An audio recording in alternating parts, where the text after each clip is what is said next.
I guess I'll take it from here. Thank you, Karen, for the great introduction. So, hi again. For those of you who've been here in the past two sessions, you know me by now. My name is Hala. I work with databases a lot, so I'm really excited to talk about this. If it's your first time here, I really want to stress that this is totally okay. The events are very independent in nature. Now, the first two events were kind of related, but for this one, you can come in with no SQL experience, and that's definitely fine. So no worries in that regard. So now I'm going to ask you a question before we dive in. Have you used Firebase before? And if yes, for what?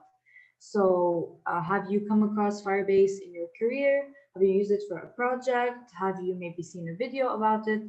Um, do let us know. It's really interesting to hear everyone's different experience with Firebase.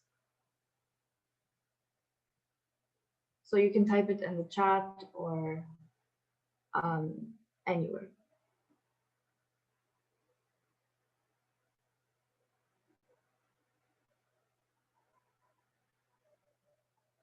Okay, the majority hasn't used Firebase before. That's totally fine. That's totally normal. It's a very, you could say, niche type of thing. But it is growing in popularity, and I'm a big fan. Some people say that sometimes they think Firebase has sponsored me. They obviously haven't, but I'm really excited about it, and I really, really like to use it. To the point where it sounds like a sponsorship. All right, so yeah, so building an app with Android, yeah, that makes a lot of sense. So it's really common to use Firebase with Android more so than Python. But for this workshop, we're gonna actually use it with Python and actually, get an introduction. Okay, so enough about that. Let's actually answer the question. And what is Firebase actually?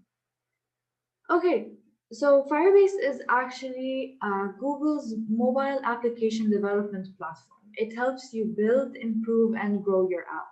So it is part of Google's large selection of companies that they have acquired over the years and have sort of made it into their own thing. Now, with Google, there are tons of services and different development platforms that they provide. So, Google also takes care of Android. They have Flutter and Dart, which you can use to make cross-platform mobile applications. So applications that can work both on Android and iOS. And they have Firebase and they have Google Cloud. So they sort of really work with putting all those things together and providing us with so many services for our applications. But how does this fit in a database perspective? How does it fit in the things we've talked about in all our other sessions? So we're going to be addressing all of these things in today's session. So our agenda looks like this. We're going to talk about Firebase itself in depth. We're going to talk about an overview of Firebase. Okay, just let me adjust. Okay, an overview of Firebase services. We're going to talk about SQL versus NoSQL. So Firebase is actually a NoSQL database. More on that in a second. But we're going to talk about all these differences. Then we're going to talk about Cloud Firestore versus real-time database, setting up Firebase with Python Firebase, and a live demo coding of some CRUD operations. And we're going to finally wrap up. So to answer the first question, what is Firebase? So Firebase is a mobile and web application development platform. So meaning it enables us to develop very strong and structured mobile and web applications. So just a side note, for now, you're going to hear me talk a lot about,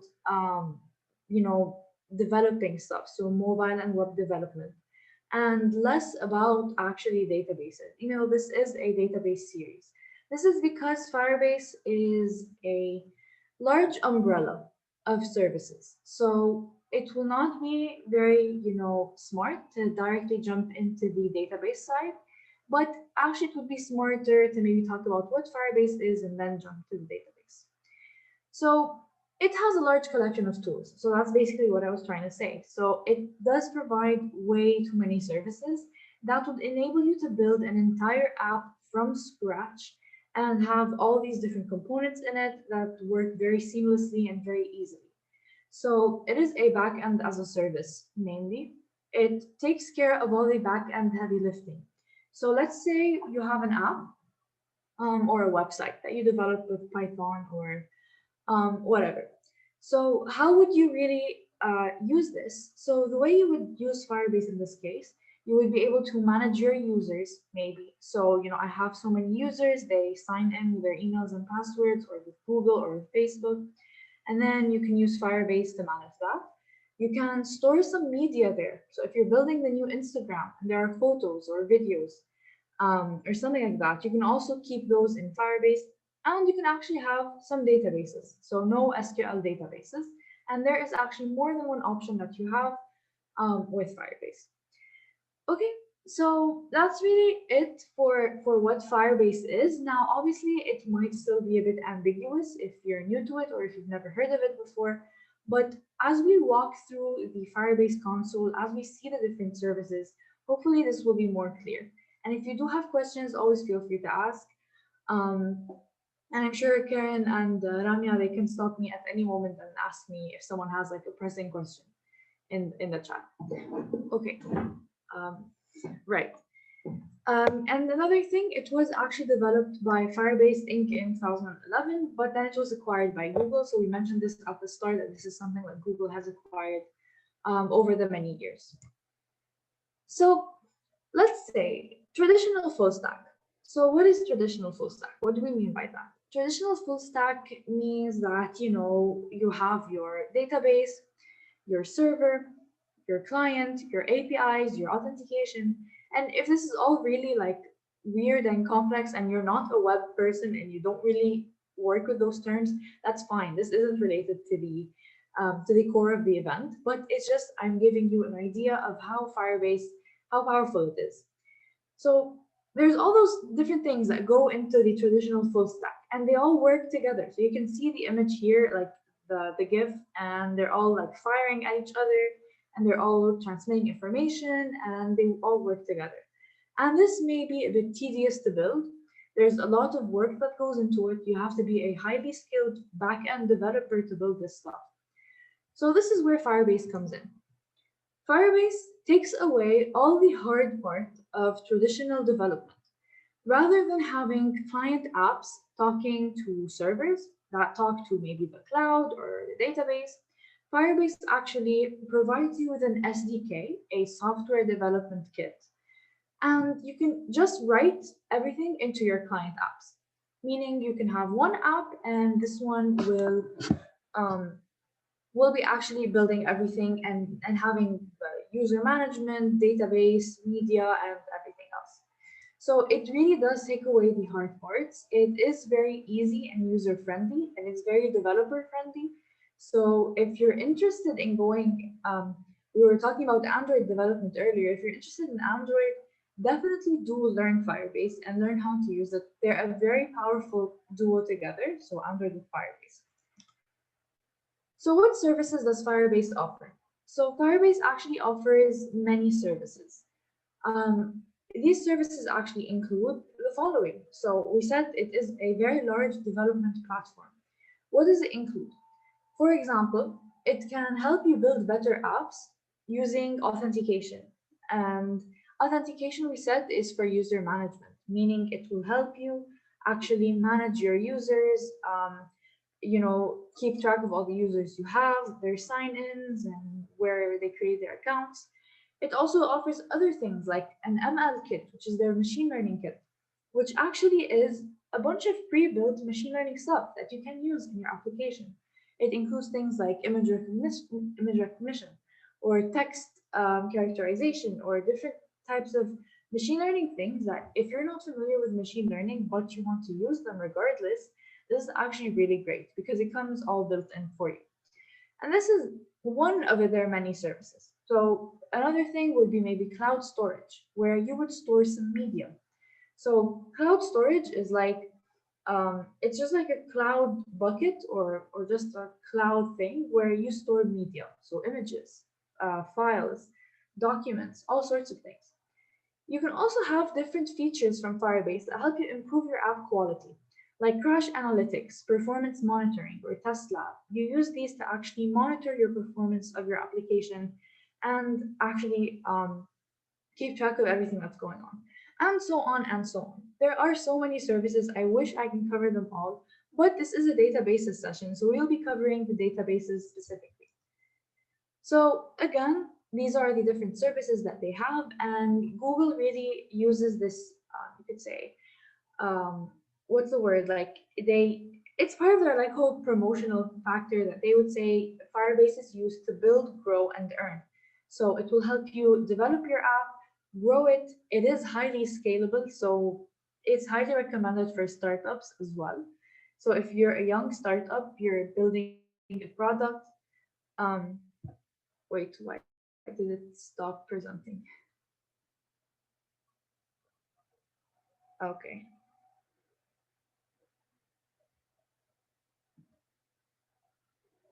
Okay, so I hope you can still see my screen and everything.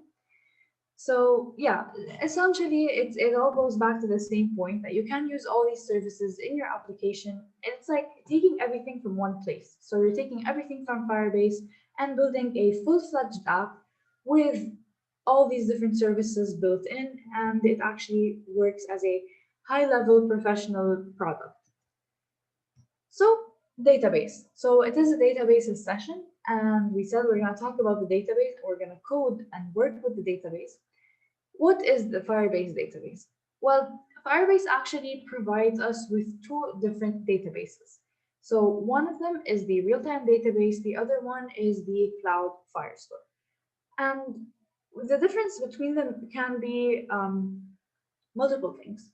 But one thing you should keep in mind is that both these databases, both the real-time database as well as the cloud Firestore, so if we go back here, you can see like here we have cloud Firestore and we have real-time database.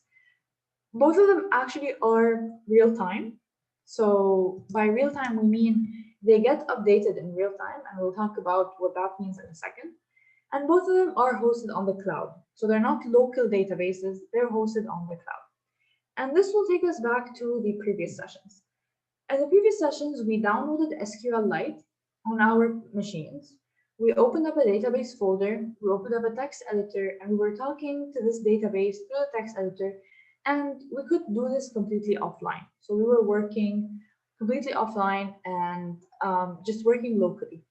Firebase does not have this option. Everything is on the cloud. So these databases are cloud hosted. So do keep that in mind. When we get to the live demo, I will be showing you how to work with it on the cloud, how to create a project. And maybe we can take 5 minutes so you can create your own projects and you can follow along. Or not, you can also just watch the demo and just go over it later in your free time and maybe look at the recording. So real time, how is the data available in real time? We can see the orange line. So for example, here the tablet just sent an orange line to the Firebase database, which is on the cloud. And then all the other devices receive this update immediately, regardless of whether or not there is a query. It is completely real time. So it's like opening an app, and rather than having to refresh every single time, the data itself gets updated in real time. So this is one of the most powerful features of real-time database. This is one of its biggest selling points, and it actually encourages people to use it. And the other database is Cloud Firestore. Now, the difference between the two actually is that it's one of them is okay. So real-time database actually came first. It was the original Firebase product. So it was actually called Firebase. It wasn't called real-time database. But then Google acquired Firebase and they added all these different services. And it wasn't just about the database anymore. So this was their original thing. It's very simple. It's very straightforward. It is highly scalable, meaning if you now want to build an application and you want to use real-time database on the cloud, you can scale up to millions of users and there would be no trouble with it.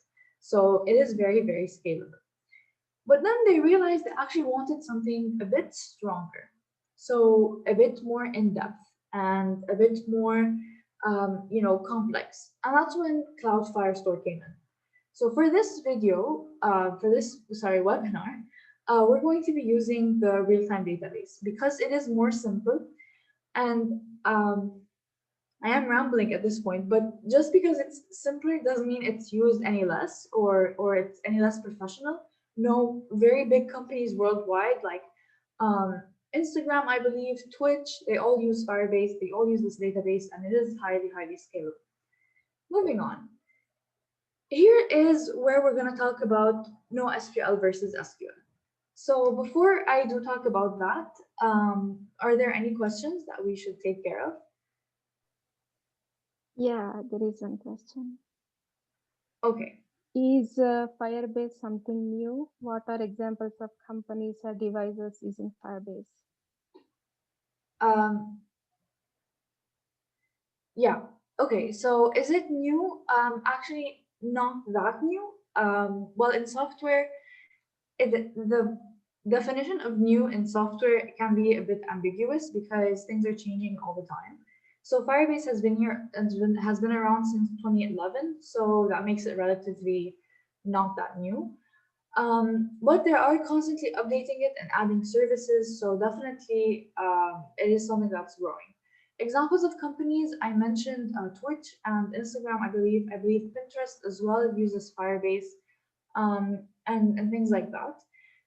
It is highly recommended for startups. So if you are a brand new startup and you're looking for a cheap solution, so you don't want to pay too much for Google Cloud or AWS, Firebase is highly recommended as a backend. So I hope that answers your question. Okay, so going back to um, going back to the real-time database. What makes it special or different? So the structure of a database here is highly different from an SQL database. So we said this is a no SQL database, meaning it does not follow the typical SQL database or the relational database structure. Before, we used to see a database as tables with rows and columns, and the columns had different attributes. So you had like a table that said, like name, age, birth date, or whatever, and then you had all these different things that filled it out. Here, we're not talking about tables. Actually, it's very different from tables, and it's more related to trees. So this is actually a hierarchical tree structure. Now you might see a bunch of letters and things that look a bit weird, so it might be a bit confusing, but just let's look at it actually and see that it's actually quite easy to understand. So here you have Firebase core 6326A. So this is the name of the database, and it is a root node. So this is essentially a tree. It is very JSON-like, and it is um, in the form of different, you could say, key value pairs, for example. So it's a tree. Sorry. Yeah. And we have this root node.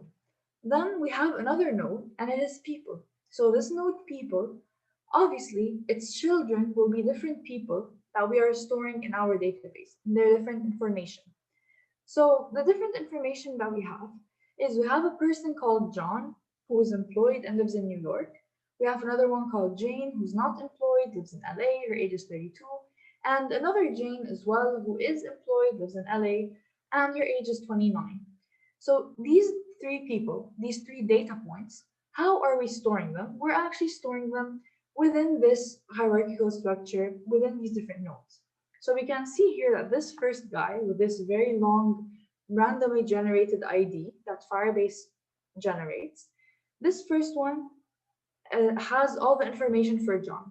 Now this one has all of the information for Jane, and this one has all the information for Jane as well. And all three of these data points are stored in people, and people is part of our larger database. So next up is talking about how schemaless NoSQL is. So what do we mean by schemaless? There is no schema. So if you attended the first and second sessions, you know that we were designing our database by drawing a large chart that was a schema for our SQL. And the best part is in NoSQL, you actually don't have any schema that you need to follow. So this is actually great news because designing a schema was complicated, reading it was complicated, and then you also had to stick to it. In this case, the data does not have to be normalized or stick to anything. So look at it like that. You can see here we have two different nodes in this database. We have objects, and objects only has like one thing, and it just says name is pen. Then you have users, which is completely unrelated to objects, and it has some person, so this is similar to the nodes that we see here, with an ID. And there's John, he's an engineer, and his age is 45. And then a whole other person whose just name is Mark. So, and there is no age or profession, and there's also no ID. So it just exists as a name. So obviously here you're thinking, okay, they're very different, and how does this make sense? It's not normalized. Well, with like great power comes great responsibility. So Firebase allows you to do whatever you want. You can mess up the database as much as you can, make it as messy and inconsistent as you can, or you can choose to normalize it a bit like the first one. So here you can see that there are all these people and they have like somewhat similar attributes, and this all goes back to a design choice. So what I'm trying to get to is it is highly flexible. So it's all your choice how much you want to make it normalized. And I know I just dumped so much on you now, and you're obviously maybe confused or you want to know more. So let's take questions now, and then we'll see the live coding and actually demo the actual Firebase and stop talking so abstract. And hopefully everything will be more clear. So let's see questions. Yeah. What kind of data could be stored? Could it handle HDF5 containers? Is there a limit in size? Okay, so is there a limit in size? Okay, so you might be wondering if you can use it for big data. Now, the actual creators of Firebase actually encourage its use for big data and large data sets. And like I said, it is highly, highly scalable. But at the end of the day, everything, like there are specialized things for big data that you might want to turn to in that case. So a lot of times you would hear this recommendation that the recommendation that start with Firebase and then as you grow maybe move to something else because it does get a bit expensive with as the data gets large. But at the start it is very very cheap, so you can handle your first 10 million data points for cheap, and then it gets a bit expensive. So I hope that answers your question. And there is a couple more questions like, is Yeah. it compatible to customize it to connect with AWS? Is need be or does it have to be its own cloud? Okay, so yeah. So we mentioned that there are different services that Firebase provides. You're not obliged to use all the services together. So if you want to use AWS for whatever you like, and have all your different, let's say most of your app on AWS, you want your hosting on AWS and everything else, but you want to use a Firebase database, that is totally fine. So they will be compatible, and it is definitely something to look into.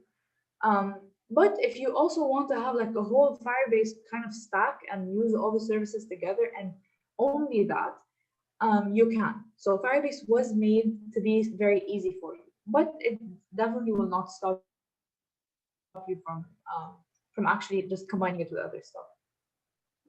So I hope that answers your question. Yeah, the next one is it flexible to integrate with Salesforce for ERP-based application?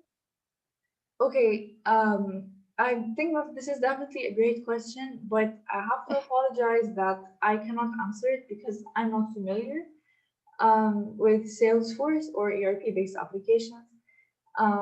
So yeah, so I apologize, but I'm not sure. Maybe it is, but maybe I cannot give you an answer. Yeah. How do you aggregate information since there is no schema and normalization is not required? Yeah, okay. So that's a great question. So, like I said, it's not required, but it for you to have a whole, working code that doesn't break, you will need to put in some normalization, right? Because imagine I'm here, like in the second image. So in the second image, forget about objects for now. Let's say users. I want information. It's gonna be hard to get all the names of, let's say, all my different users if each data point is structured in a different way. So here, extracting the data will be extremely hard. So here, it becomes your responsibility to actually start, creating or maybe entering your data in a way that is somewhat normalized or compatible with the way that you will be reading and querying your data. So it's like I said, a great power, but there's also some responsibility there. And you can aggregate information as well. So there are different commands and queries that you can use to combine different information. Is this used with SQL or Python? Okay, it's not used with SQL. It's an alternative to SQL. So Yeah. you have normal SQL databases, Oracle, Postgres, MySQL, SQLite, and you have Firebase. So think of it as any other database. It's a new type of database, um, and it's just an alternative to it, but it doesn't follow the standard SQL structure. It can be used with Python the same way that SQL itself can be used with Python. It also can be used with Android or JavaScript or anything else. So it is just in its own, it is a database. Mm. I'm sorry, I don't understand what you mean with cheap. I have to pay for it. I was wondering if I could store image data in it as HDF file. Okay, yes, you can store data, but at some point it will stop being free. So, obviously, like with other cloud services, there is a free tier and then it becomes paid. This is what I meant by cheap. And what I meant by cheap is that you can get away with um, a good amount of data. Like I don't have the exact numbers at the moment. You can get away with a good amount of data for free, and then another good amount of data for cheap. If let's say you're building a company and you have a very large data set, because you were asking about a huge data set. But then at some point, once you exceed a certain limit, a certain limit of gigabytes of media, or a certain limit of read and write operations, you will have to start to pay. At the start, it may be cheap, but if you have a huge data set and huge amounts of data, it might become a bit pricey. So that's why people tend to move away from Firebase as their company grows.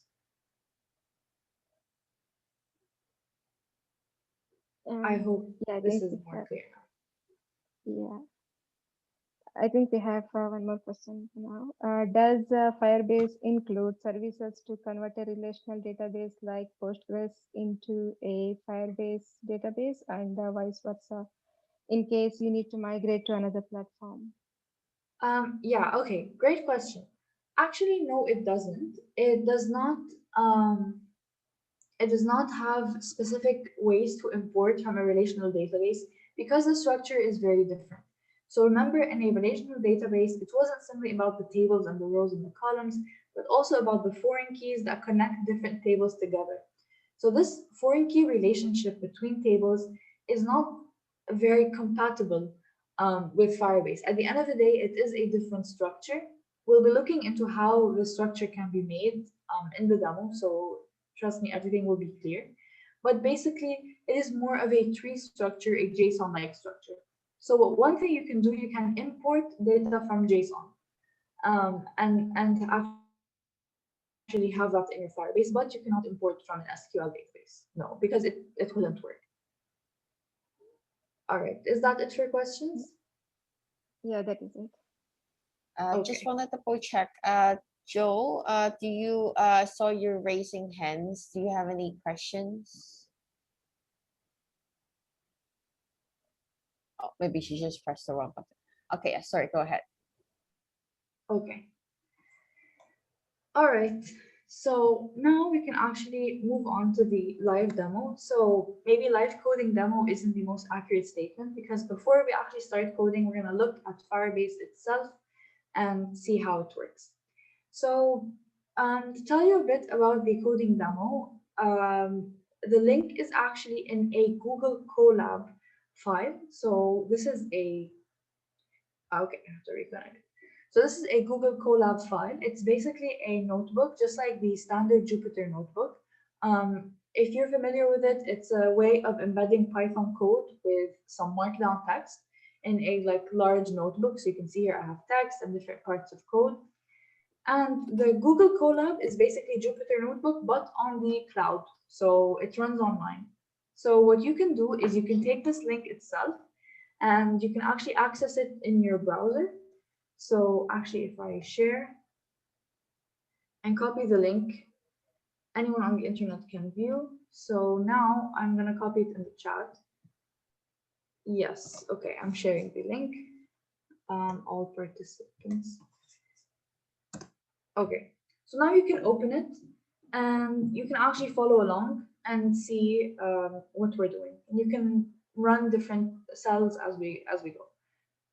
Okay, so I shared it in the chat if you're interested, but you can also definitely just watch and maybe follow up with the code later on. All right, so this is it for actually introducing the notebook and how the code is. So these slides are already in the GitHub repository, and the link to the notebook is inside these slides. So right here, just like I just showed you. Okay, so we want to create a Firebase project. So before we start to actually use this Firebase database with Python, we're going to create a Firebase project. So now I'm going to create a project in front of you and go through the steps and maybe give you a couple minutes to create your own project if you're interested in following along in depth. And if I feel that maybe not too many people really want to do that, we can definitely just skip that part. Or you can just take a normal coffee break. Okay, so we have to go to console.firebase.google.com. So this is where all the Firebase magic happens. So here I have a bunch of different projects, so just ignore them. Some of them are for an app, some of them are just random tests. So what we're gonna do is, if it's your first time, you will not have any older stuff. You'll just add the project. So this is straightforward. And now what you're gonna do is you're gonna enter a project name. So I'm just gonna say Python webinar. Okay, so Women Who Code Python webinar. So this is my project name. Then I'm just gonna continue. Here, well, you can enable Google Analytics, but you also cannot because we don't need it at the moment. So in our demo, we're only working with the database. So you can just say no. Then you can create the project. It will take like roughly maybe 30 seconds to a minute to create, depending on the internet and everything. So it's creating our project. And it's taking some time.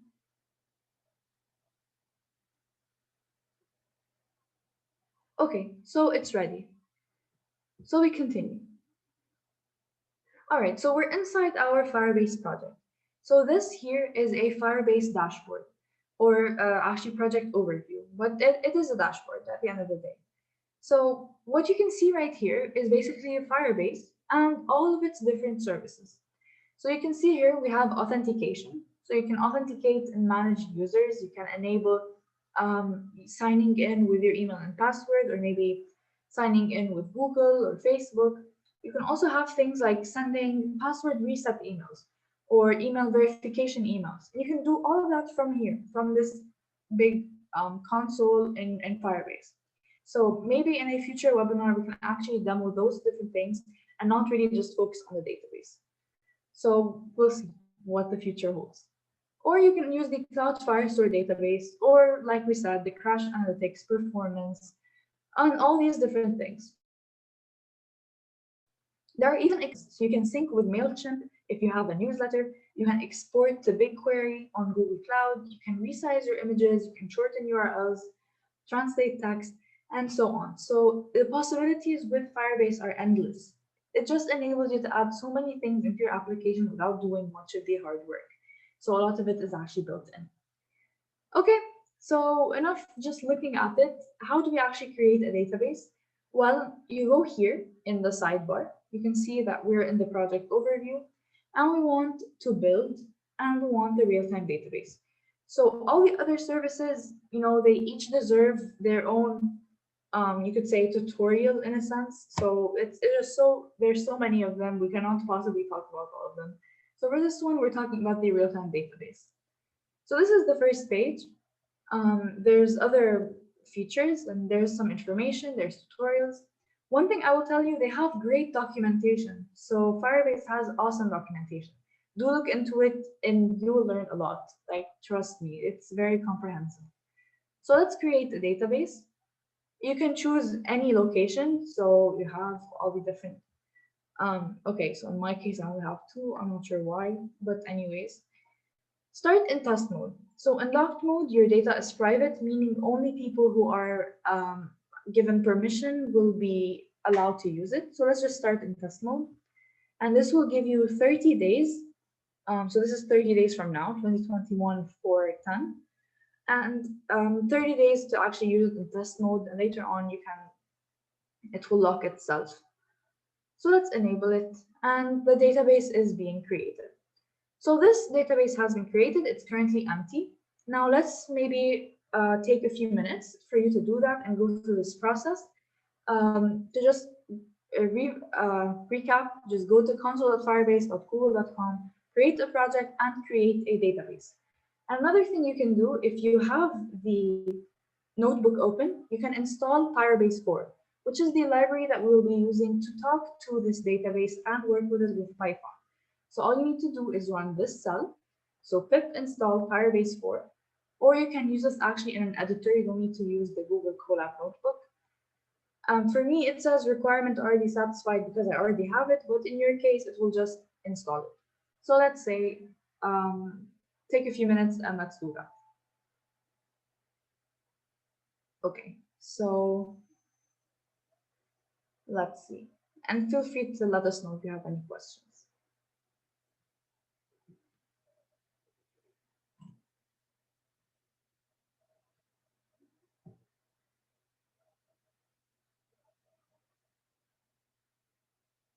Oh yeah, the console link, okay, no.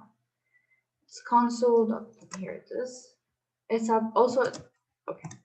It's also here at the top of the notebook. So in the instructions.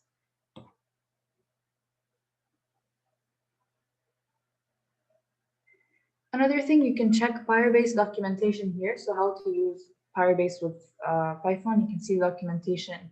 It's also very straightforward. So if you're interested, do look at it. It will help you with all the different things. So queries, and setting it up and everything. Okay, so I'll wait till it's 12:49 my time and resume. Okay, yeah. Okay, so first question, what do you do after creating a project? Just here in the sidebar, just go and create a database. So go to real-time database and press create database. And the other question, what is a simple wrapper? I'm reading from the Colab, it says Firebase is a simple wrapper for the Firebase API. So you're reading this line here. Oops, okay, so this one.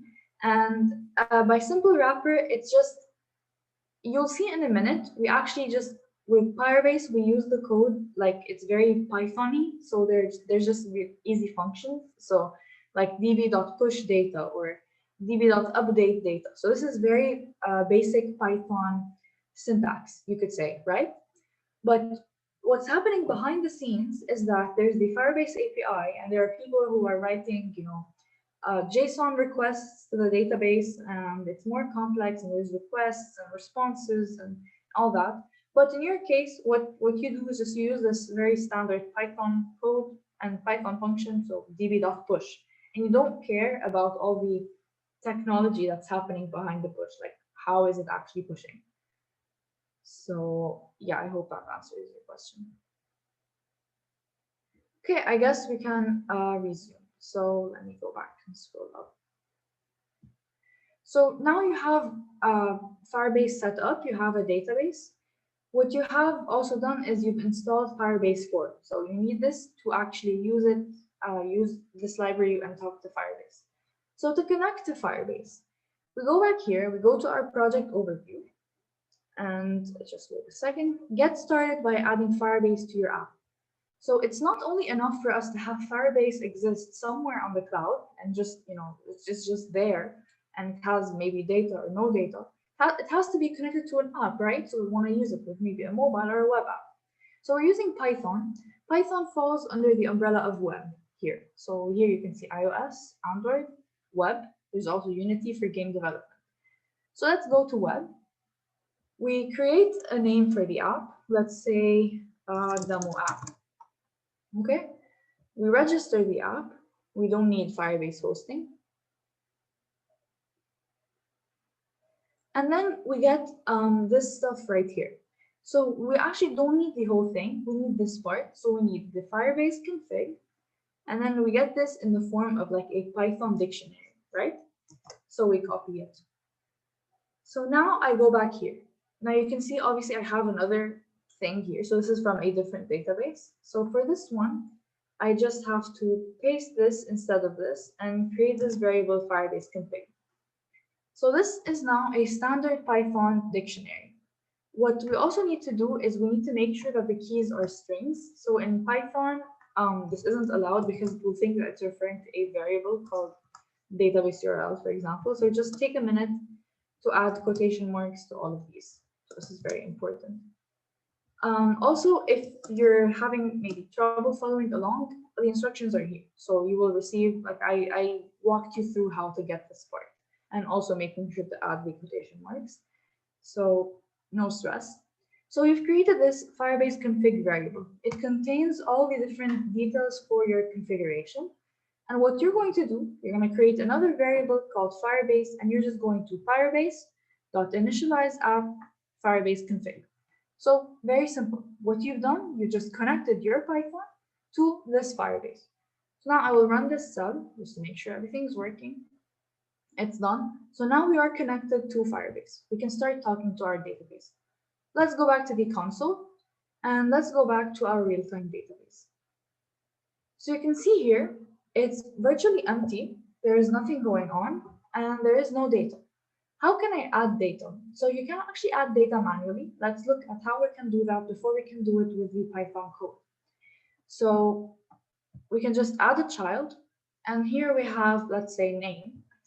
I can say the name here is an employee, and then this employee, we can give it name, John Smith, and then we can add another, and there it is.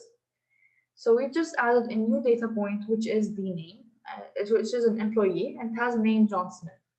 We can add another one, like we can, add more data, which is like his age, and add 32. So this is how we're adding data to the database. Now, you can do this manually, but obviously if you have an app, you're not going to be doing it manually, you're going to be doing it through the code. So let's delete this and actually go back to the code and see how we can do it through Python. So again, this is the root node. It's like the root of a tree and there's nothing descended from it. So it just says null. And it's in the form of key value pairs. So key value, very, very JSON-like. So we go back here and let's see, we want to create data. So the first cell here has actually a very important line of code, which is this one. And I honestly wish I had separated this in another cell to highlight it better. So this here is actually initializing the connection to the database. So Firebase here represents the Firebase app, and Firebase.database represents this database, the real-time database that we have here. So now that we've stored in a variable, this DB variable literally represents this database. So to push data, here's what you need to do. You need to create a simple Python dictionary, so a hash map, a hash table, or a dictionary, or this very JSON-like thing, and just store this information in this dictionary. So dictionaries here are very popular, they're very compatible with Firebase. And what you're gonna do is simply db.push the data. So this is the function, and this is how you'll push the data. Okay, So now if I run it, let's see what happens. So it gives me here that the name is this thing right here. So what is this? What just happened? So going back here, we can see it was automatically updated. Why? Because we said it's a real-time database. It gets updated in real time. And we have a new child for this root node. It has this weird ID that we just saw here. So this is an ID. It identifies it unique. We talked about IDs a lot in SQL, but so this is very similar. Just identifies it. So here there is an age and the address is actually an array. So we saw here the address was an array. This person like lives in 2 different places, New York and Los Angeles, and you can see them here. So how does this dictionary translate to that? The ID will always be like a root node for the information of this data point. So the information being that this person, who obviously doesn't have a name, has an age of 20 and an address of New York and Los Angeles. The address actually is an array, so it has 2 different values, New York and LA. And this is how it looks like here. So it's an array. So to write this data, we need a Python dictionary, key value pairs, so key, age, value 20, key, address, value, this entire thing, and the key value pairs are comma separated. And all you need to do is to db.push this data, just push it, and it's there. If you are one of the people who attended the SQL session, think of how simple this is versus the long SQL line that we did to actually create data into the database and add and insert values. So it is very straightforward. So it's hopefully something that you will take note of. So you can also create paths. So what do I mean by create paths? So here you can see the root node is directly this guy. So if I close it, so this ID is directly the child of our root node. Another thing you can do is you can create a path, meaning you create a child and for the child, another child. By doing so, to do so, I mean, you just simply need to, the same db.push thing that we did here, you need to do it with a .child function. So if I run this, there's a .child branch and a .child employees. So go back here. You will see .child branch, .child employees, and then we have this new data point who is Jane with an age of 20. So this is obviously very different from this one. In this case, the data is not normalized because it's all over the place, but this will give you an idea of the different possibilities that you have. So actually, I'm going to delete this one because now it just doesn't make sense for us to have it. We have our branch. For each branch, we have employees, and we have the list of employees like that. So they're children for this node. Now, another thing you should note is what if you hate this ID? And I have every right to. It's a very ugly ID. It makes no sense. And you want to identify your users in a different way. Or let's say your company has its own standards for making IDs. So let's say at a company or a university, you have maybe your own ID number. So each company has its own standards. So you don't want to use the Firebase built-in stuff. So rather than db.push, here you have to db.set. And when you db.set, this child that you specify here will be the ID itself. So if we run it, you can see here the child is John, and go back here, we'll see we have John and his address and his age. And there's no very weird big ID that Firebase has created. Okay? So yeah, so this is it for maybe pushing some data. Let me actually clean this up, and because I've demoed different ways of adding some data into the database. And let's just add some consistent data. So here, there's nothing new to explain. It's just more data that I want to push. Okay, done. Actually, let's just highlight the fact that here the data is actually an array and not a Python dictionary because it contains different dictionaries. So 3 different data points. We'll see here we have, okay, we have this employee, this employee, this employee. So we have Jane, John, and Mark. And then another 2 employees, but in this case, their IDs are actually not randomly generated, they are specified. So we have George and Lily, who we have specified their own IDs for them. Okay, So I hope that's not too info dumpy. Just basically run this if you're following along, just so you can get some data to work with and practice the other parts. So we said CRUD, right? So create, read, update, and delete. So this is creating. We're done. So this is how you create data in a Firebase database. It is very simple and very straightforward. Now, I know it's new. I would say the hard part is understanding the structure, but the code itself is quite simple. So you can see that the function db.child.set.push, it's easy, it's straightforward. Okay, updating data. So now, let's say I have data with a known path. So here, I have branch, employees, Lily. I know the path to my data. It's not unknown. I know where my data is located. So if I'm writing code for a big app, I know where the data is. So to update this data, simply db.child.branch.childemployees.childLily and update her age to 18. So here you can see her age is actually 48. After we run this cell, her age is now 18. It was updated. So that this is it. Very straightforward. We went the right path and then we updated her age. If you want to multi-location update, let's say I want to add for Lily details and give her this number. And for George, I want to add his career and change it to big data. So here's how the multi-location update looks like. You have a Python dictionary again, and then you have the path.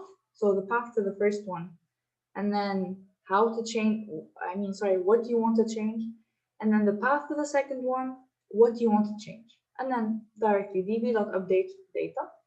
So you run it. Once that's done, we can see here that Lily now has details. We obviously overrode the existing data, and then George has his career in big data. Okay, so this is how we did some updates. Another update we can do is, what if we don't know the path? So what I meant is, here, we knew we were looking for George, and we knew that George would be located in branch employees George or Lily. These were known. We knew them. So when we coded, we knew that this path will exist. But what about these? We don't know them. Imagine I have a million different entries here. How can I know for each person what the ID is? Obviously, I can't.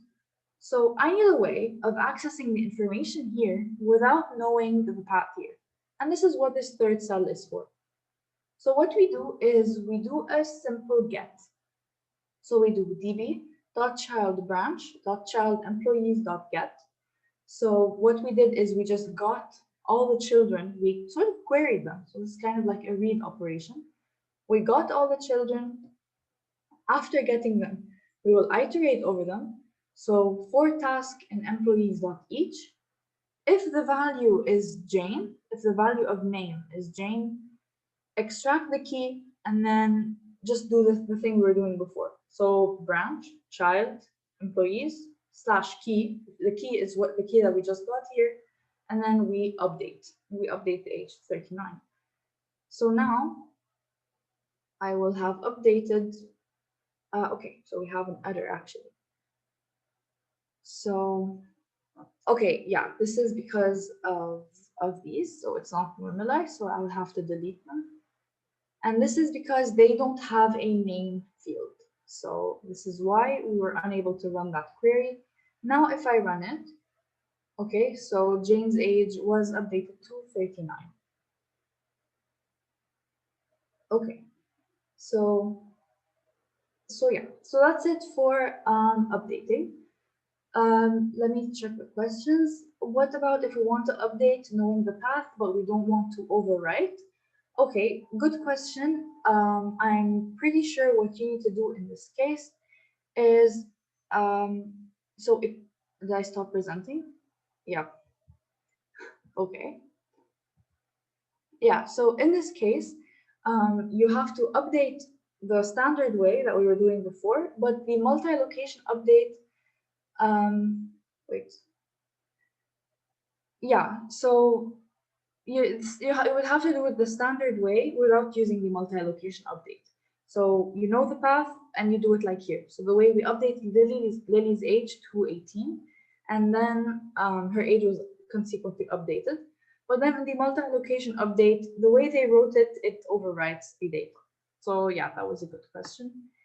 The other question is, can you show one more time how to add another value through database real time? Yes, of course. So here, what you can do is we can even do it for the existing stuff that we have. So here, let's say for Mark, I have his name, career, age.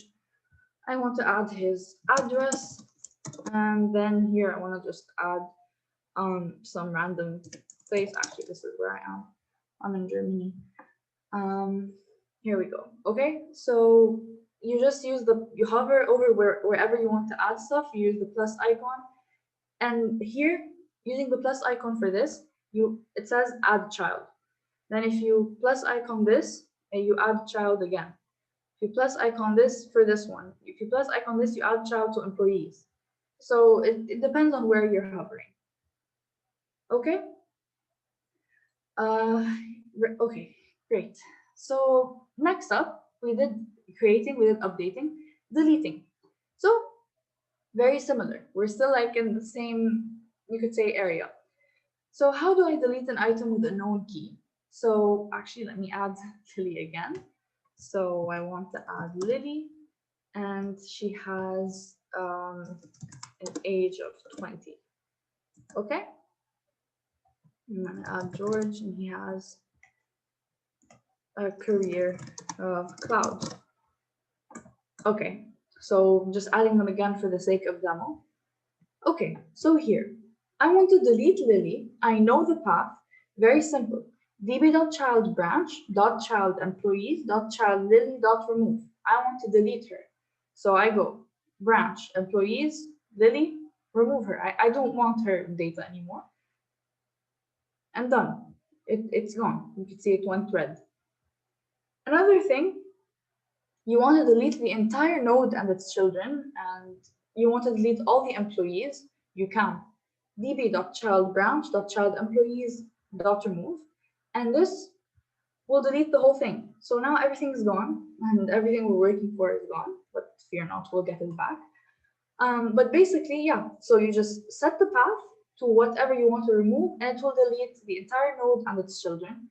Now I'm gonna run this create stuff here again, just so we can have more data to work with. There it is, so it's back. So yeah, so you want to delete data now with an unknown key, very similar to what we did with the update. So if you didn't get it with the update, just follow along here because it's the same thing. You use a get function. So db.child branch.child employees get.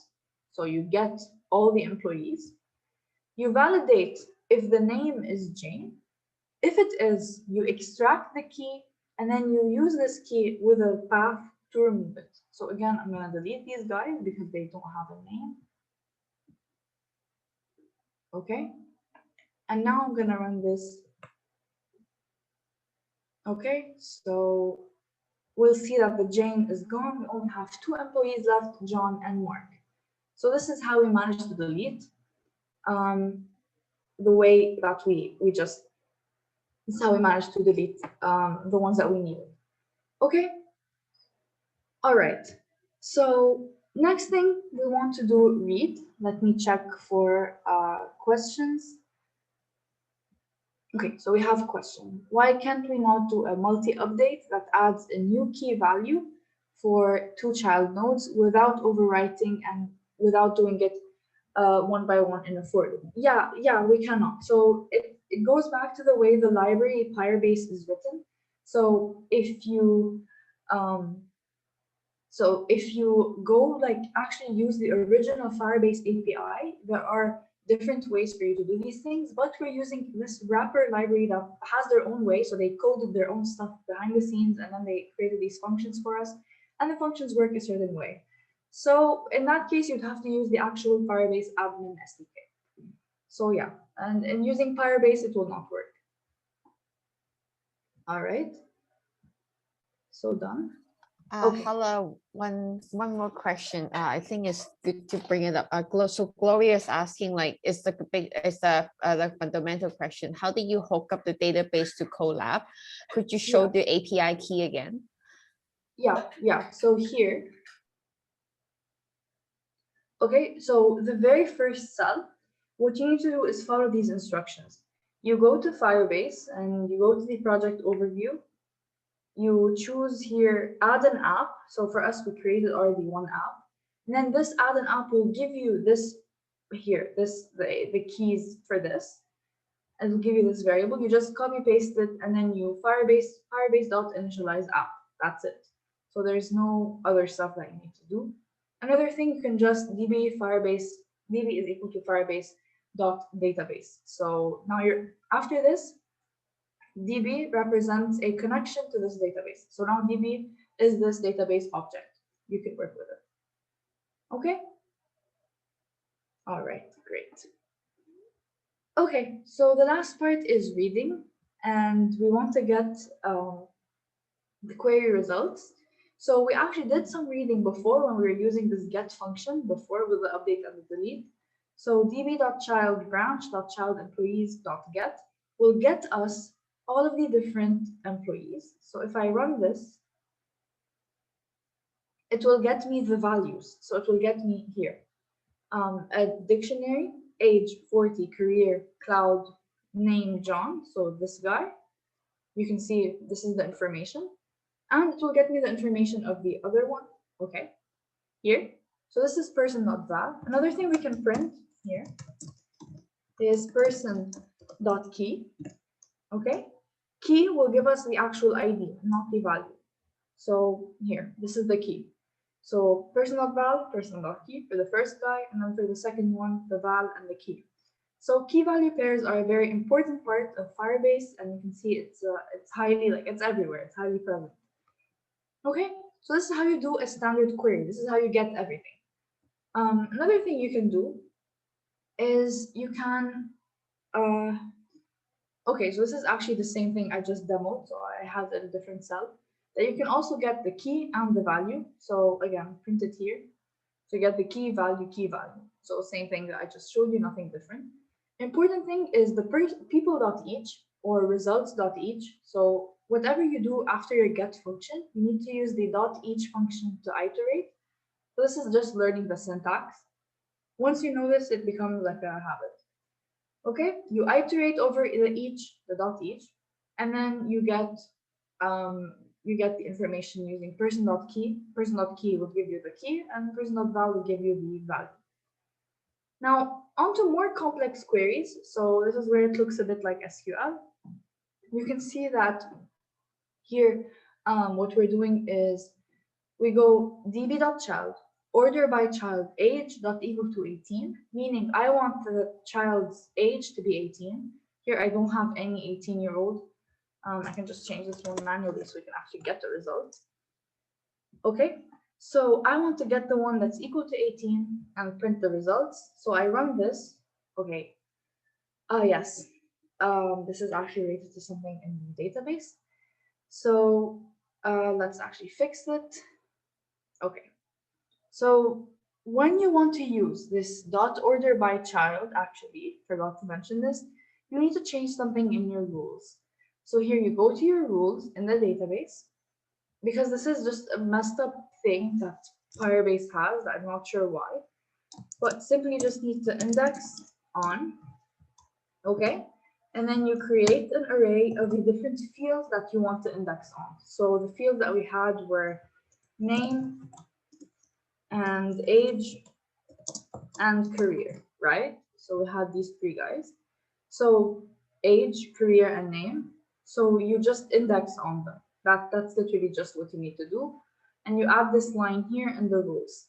So why? Because this is how Firebase is. I'm sorry, but this is the only way it would help.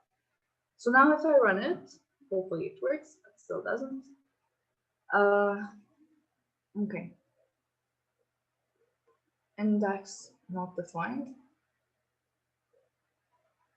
Okay, I might have gotten the syntax here wrong. Okay. paste a comma. Okay, here. Tell me it works now. All right. Okay, so this has its own syntax. I just forgot to actually prepare it. But basically, you just need to list all the different fields that you have, and you need to index on, and then you should be able to use it. Now, why it's not working now is because I obviously have something wrong with the syntax that I have. Okay, so just yeah. Okay, I removed the comma. Let's see if it works now, but I had it removed first, so I don't think that's it. Okay. Okay, no, it's not.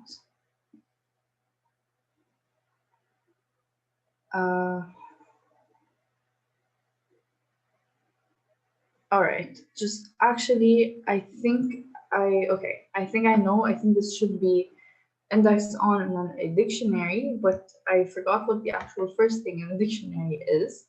So, all right.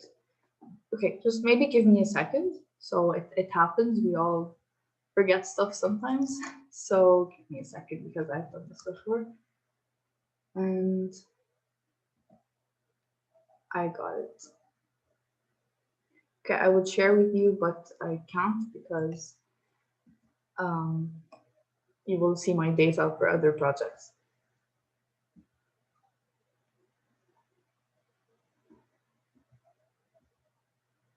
Okay.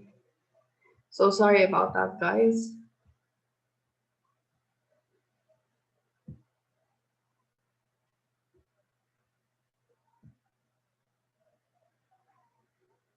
Okay. Yeah, I got it now. I'm gonna present again.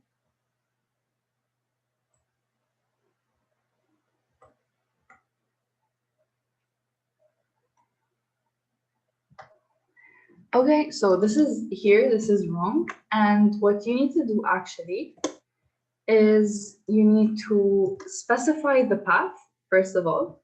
So let's say branch, and then employees, and then index on. So now we say age, career, name, and then so this closes that one, and then we close another one, and yeah, so I think this is it. So I could be mistaken with the brackets, but now if I run it, oh my god. Okay, so yeah, so you write the path, so the path being branch to employees, and then you index on this guy right here, and yeah, I need to remove this. Okay, and now okay, so just hold on. I can see that there's stuff in the chat, but I can't see the chat. So if you have an idea, do suggest. Okay, so thank you guys for the support. I just completely blocked out with this one. Okay. Right, so we have our rules, and then yeah, okay. This one.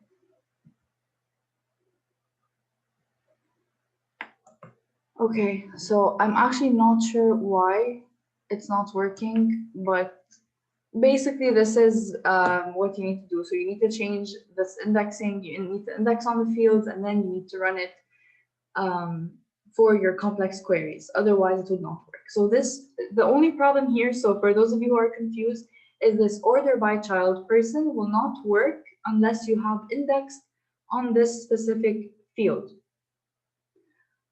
Actually, okay, dot child here, child employee And then order by, I think this makes more sense, right? So yeah, okay, still not it, but you get the point. So basically, this is it. I'm sorry, I wasn't able to fix it. Let's take questions now. Maybe I'll be able to fix that in a second. So any questions?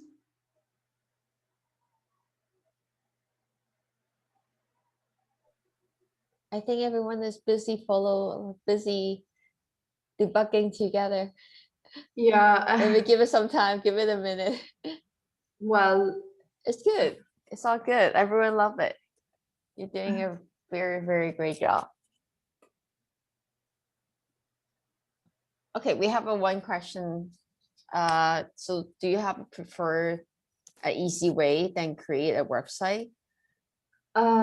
okay, so well, if you want to use what we're just using, so the Firebase stuff with Python, maybe you could go the Django route. And by using Django, you'd be able to actually use Python um, with Firebase and everything else, as well as other web development technologies. So Django is popular in that case, but you can also use your standard JavaScript stuff. And no preferred way. Okay.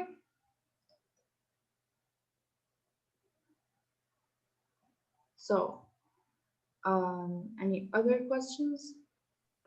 Some Brittany has a questions in the question. chat. Yeah.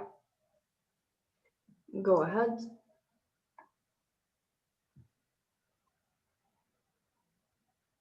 Go ahead, Ramya. Sure. Some questions in the Q&A and the chats. Do you see Firebase used in data science settings? With data science. Okay. Good question. Yeah. Actually, I would say no, it's not preferred, because with data science, you actually do like people do like the standard way of using the tables and everything in SQL. So it's more preferable for data science, and Firebase is more for data in your apps. So let's say you have Instagram, or no, actually let's go back. I'm gonna share again and give you a solid example of where you can use this. So here. So let's say we have this. So ignore the rules and what happened. By the way, when I fix this, I will update the notebook with like a statement of how to fix this, and you can definitely check that out. So I'm sorry it didn't work out now.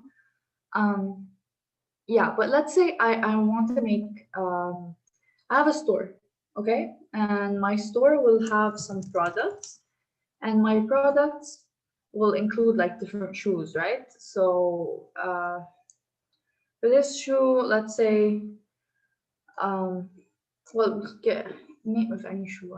Okay, so like maybe, okay, shoe one, because I can't think of the name right now. So this shoe one has a brand.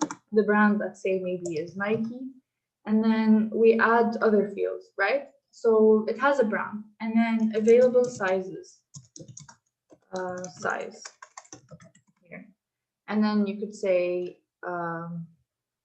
there's uh, like different 6, 7, 8, and so on, right? And then you would, I'm sorry, just okay here.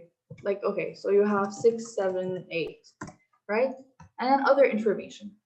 Now another thing you can also add. So now and you're confused of where I'm going with this. Where I'm going with this is that in SQL you can have a table for the shoe with all this information. But then if you want to have maybe user reviews for your shoe, you would have this stuff in a completely different table and have those two tables linked with a foreign key. And that sort of structure is more preferable for data science. Here, what you actually have is all the information for the page of this shoe is put in this one data point right here. So now I would have reviews, and then for the reviews, I would have all the different reviews and ratings for this specific shoe. So what I mean is when you open up, let's say, a web page, it has the photo of a shoe, and it has the name, the brand, the sizes, the material it was used, but there's also then the reviews as well. So it's like all the information for this web page is present in one data point, and this is where Firebase is preferred in these cases. So this is where the denormalization works. Versus data science, where actual normalization and structure is better and more preferred. So I hope that gives you an idea, and I hope that helps. Okay. So is Firebase mainly strong or known as NoSQL? Yeah. So the NoSQL stuff is definitely, this is Firebase's strong suit in terms of database. But of course, there's the other structures as well, other services, sorry, that you can use, like authentication and storage and so on. Would you be able to link a Plotly Dash website? So I'm not sure what Plotly Dash website is specifically, so I'm not like, I don't know everything, so I'm not sure. But if you're talking about linking that with Django, I would look into it. So for Django, what Django is basically, it helps you set up your website. It's a full stack web development framework in Python. So you can have backend, some front end. You can also link it with external stuff like CSS and so on. So whether you can link that with something, I'm not sure. Okay, so I hope this was useful. If there's more questions, do let me know. Yeah, so I hope it's all clear. Okay, thank you guys for the support in the chat, and I really hope you enjoyed it. It was useful. In addition to Django, do you still need, yeah, okay, good question. So in addition to Django, do you still need HTML or Angular type knowledge? So Django actually makes it easy for you to build a full-fledged website with just Python and Django and minimal HTML and JavaScript and CSS. So you can get away with not really knowing those, but you can also add more flourish to your Django website by involving those things. And even more, you can add frameworks like Angular and React, React.js, but it's not a necessity. So it's not a need, you know, like a want if you like to. So you can use Django backend with React frontend, for example, or Angular frontend. So it's all a design choice in the end. Yeah, so React.js and Angular.js. Okay, so any other questions? Yeah, sure, I can drop my LinkedIn. I can actually get it like right now.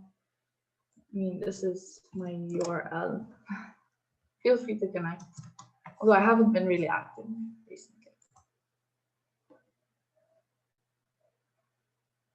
Okay.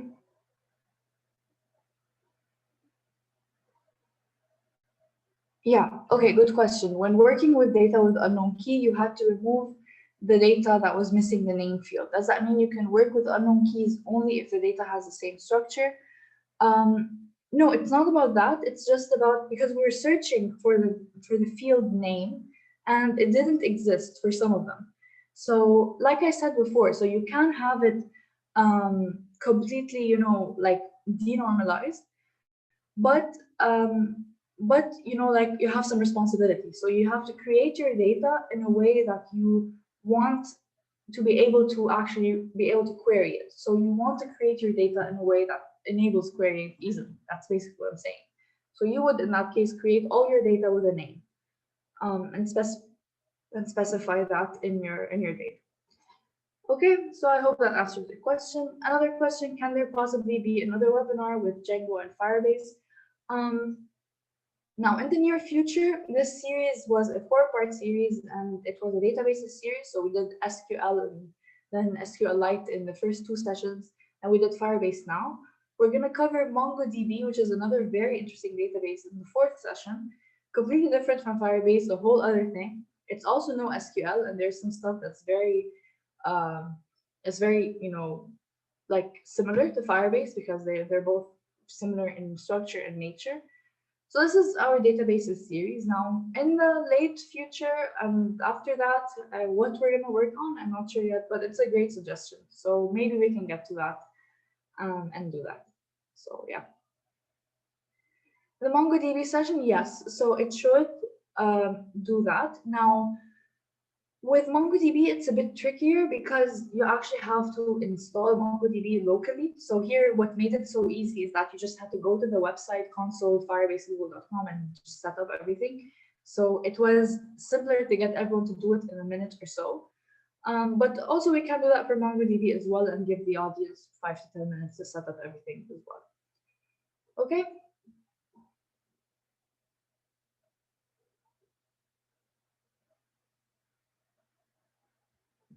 Yeah, so you have received now the link to the next session. Yeah, okay, we'll look into sending guidelines before the next session for MongoDB. Okay, you're welcome.